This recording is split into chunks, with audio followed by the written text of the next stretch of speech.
For decades, we have thrilled to the exploits of the young and the restless Victor Newman, the unapologetic Black Knight of Genoa City. We have swooned over his grand romantic gestures, gasped at his treachery, and cursed about the lows to which he is willing to stoop. But as we recently noted, his vendetta against archenemy Jack Abbott has begun to feel less been there, done that than been there, done that over and over and over again. Read the room, young and restless. The last thing viewers want to see right now is a filthy rich narcissist running roughshod over everyone and everything in his path, with no concern whatsoever about the destruction he leaves in his wake. It's time for the show to humble Victor, and we mean truly humble him. As it is, he considers himself untouchable, and we don't blame him. Countless nemesis have come and gone, and none have been able to bring him down. Heck, they've barely managed to slow him down. What it would take to force the great and powerful Victor Newman to take stock, we're not sure. Perhaps the loss of his empire. Maybe the passing of one of his children, or it could be something as common in Genoa City as a brush with death. Whatever it is, the result would have to be the same. Victor asking, "What have I done?"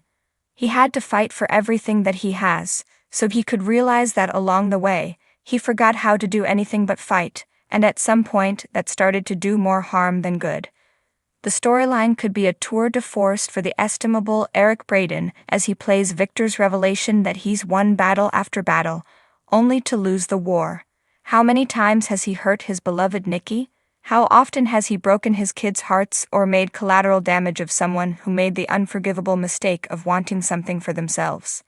Is this a life to be proud of? He'd have to ask himself, or ashamed off course.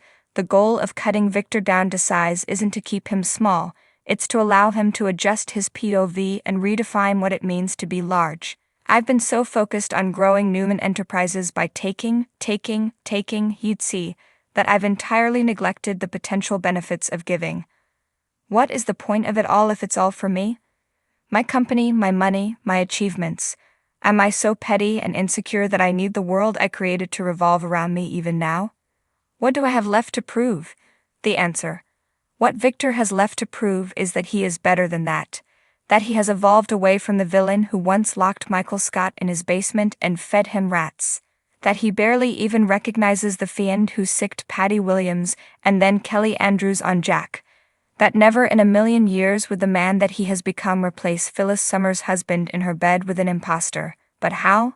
How can Victor possibly make up for all of his misdeeds? Simple.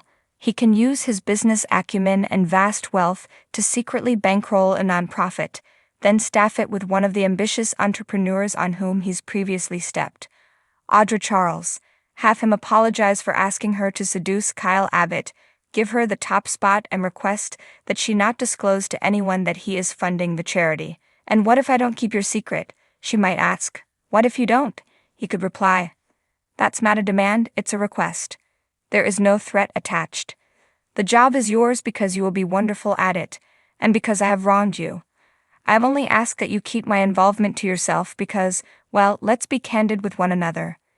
If anyone knew that I was doing this, it would cast a dark shadow over the whole endeavor. You've suffered enough at my hand," he might add.